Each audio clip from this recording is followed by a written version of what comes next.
करने का प्रयास करते हैं तो उसी में तत्परता से लगे रहना चाहिए। धीरे धीरे धीरे धीरे उसका असर होता है, निश्चित रूप से असर होता है।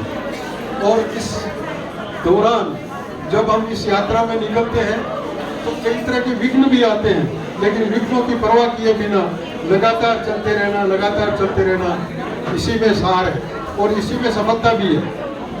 ये जैसे दहेज विरोधी बात है, हमारे क्षत्रिय संघ में ये सब बिल्कुल साफ मना है। और जिस समय हम बच्चे थे, पेरेंट्स के हाथ में था, तब तक सब कुछ होता था, लेकिन उसके बाद नहीं हुआ और इसका असर होता है। अगर आप किसी परिवार में एक व्यक्ति भी अगर ऐसा निश्चय कर ले तो बहुत असर होता है। मैं मेरे परिवार का उदाहरण देता हूँ कि जिस समय हम 5 बहन और 2 भाई हैं, बहनों का टीका दिया गया, हम दोनों भाइयों का लिया गया। लेकिन जिस समय हम निर्णय लेने जैसी स्थिति में आए तो मेरी सबसे बड़ी सिस्टर का लड़का मेरे पास पढ़ता था और उसकी नौकरी लग गई बैंक में, तो उसकी सगाई करने के लिए लोग आए। मैंने कहा कि सगाई की बात तो उसके पिताजी करेंगे, मैं कौन होता हूँ करने वाला। खैर उनको समझा कि उनको रवाना कर दिया। तो फिर मैं घर में गया और मैंने वहाँ मेरे सिस्टर वगैरह सारे बैठे थे, उनको कहा देखो अगर जीजोसा ने टीका मांग लिया तो मैं शादी में नहीं जाऊँगा। तो सब मेरे पे चिड़े, नाराज हुए, ये क्या तरीका हुआ, और तू एक नहीं जाएगा तो क्या फर्क पड़ेगा, तू एक टीका नहीं लेगा तो क्या फर्क पड़ेगा।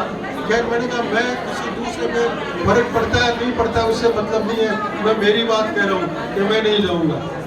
खैर वो विरोध होकर शांत हो गया। परिणाम ये हुआ, हम 7 बहन भाई के 16 बच्चे हैं, उनमें से एक लड़की का टीका देना पड़ा। मैं तो लड़कियों का टीका दिया, उन्हें लड़कों का टीका दिया।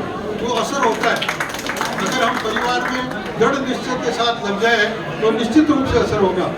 और जहाँ तक इसको अभी थोड़ी देर पहले वहाँ हमारे संसद में आईटी सेल वाले आए थे और उनका पर्पज ये था कि आईटी सेल में के काम करने वाले जयपुर में जितने भी हैं उन सबको इकट्ठा करके सामूहिक रूप से गाइड करें बच्चों को, नए बच्चों को, कि वो आगे बढ़े इस नौकरी में।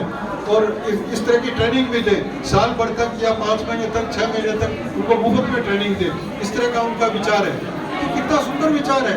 कोई भी एक काम पकड़ ले और उसको तत्परता से लगातार करते जाए और बिना किसी विरोध की परवाह किए बिना चलते जाए तो निश्चित रूप से सफलता मिलती है। भगवान हमको वो ताकत दे।